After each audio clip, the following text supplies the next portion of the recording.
On peut parler de phénomène, on peut parler de plébiscite et aussi on peut parler de seconde vie. Et oui, Invincible, 20 ans après, connaît enfin le sommet des charts, que ce soit aux États-Unis ou en France, où la série a vécu pendant des années dans l'ombre de Walking Dead. Cette série a été lancée en même temps que Walking Dead par Robert Kirkman au début des années 2000, avec des ventes confidentielles et un destin qu'on lui présentait très très court. C'est-à-dire que ce genre de série de super-héros, puisqu'à l'époque il y a toute une gamme qui a été lancée par Image Comics, eh bien, ce sont des séries qui se sont quasiment toutes arrêtées. On pense à Noble Cause de Jeff Harber, on pense à Firebreather, on passe à beaucoup de séries de super-héros lancées pour relancer avec une nouvelle génération de talents ce qu'a été Image Comics au début des années 90, c'est-à-dire des séries d'action, de super-héros destinées à un public plus jeune, mais à un public exigeant, fan de super-héros et fan de comics.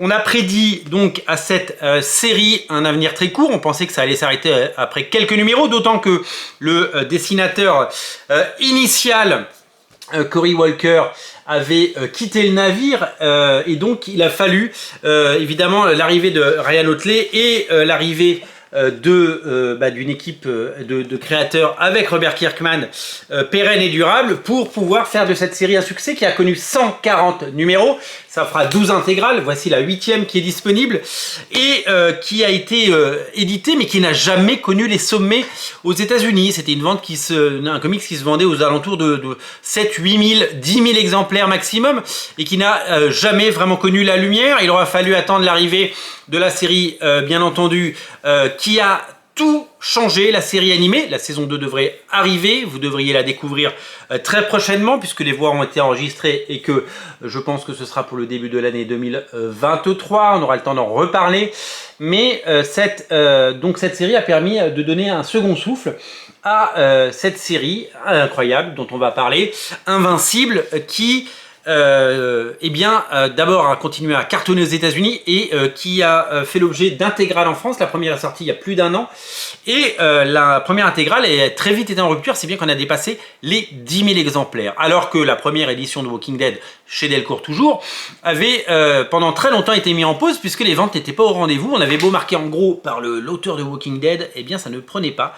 Et il y avait une vraie difficulté. Depuis, Robert Kirkman est devenu une méga star.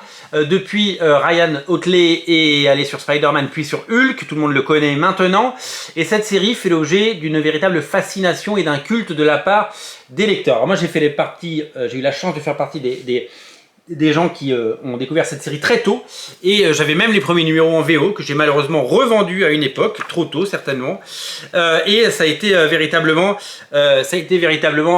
un crève-cœur, mais je la redécouvre avec passion aujourd'hui dans ces intégrales magnifiques. Alors j'ai la chance d'avoir les intégrales en version originale ici, mais quel plaisir de découvrir le talent. D'ailleurs dans ce récit, c'est le retour de Ryan Otley et de Cory Walker, c'est le retour de Cory Walker qui revient pour quelques numéros parce que il vient faire des petits coucous et vous savez que ce dessinateur s'occupe aussi, Cory Walker, le dessinateur original de la série animée. Voilà, donc Ryan Otley on le connaît puisque on l'a dit, il dessine Spider-Man et Hulk chez Marvel maintenant avec des envies évidemment de regoûter au monde de l'indépendance. Je l'ai dit pendant longtemps et visiblement ça a été repris en 4e de couverture.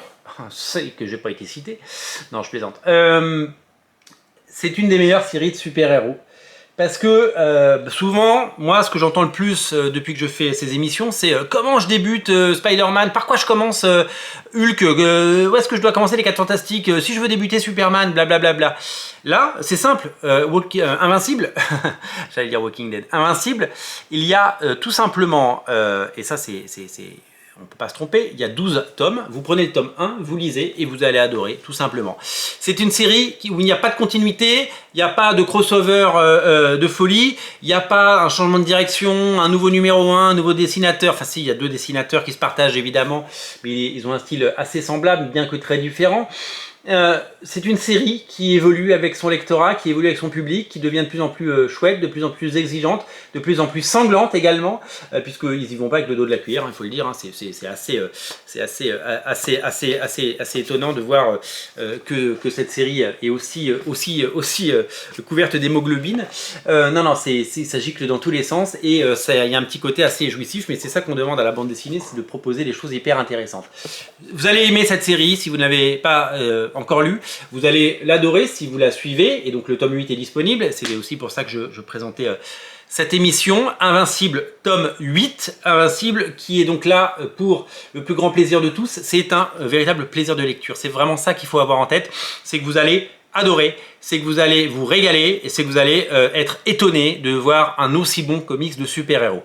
En gros, je l'ai souvent dit, si vous aimez Ultimate Spider-Man, je sais que vous aimez Ultimate Spider-Man, que ce soit la version Peter Parker ou la version Miles Morales, je sais que vous aimez cette série. Cette série Ultimate Spider-Man, il y a tous les ingrédients. Un jeune héros qui découvre ses pouvoirs, à qui il arrive des choses incroyables, qui a du mal à gérer sa vie, son quotidien, sa vie privée, sa vie de super-héros, qui se fait péter la gueule, mais qui sauve le monde, qui n'est pas reconnu, etc.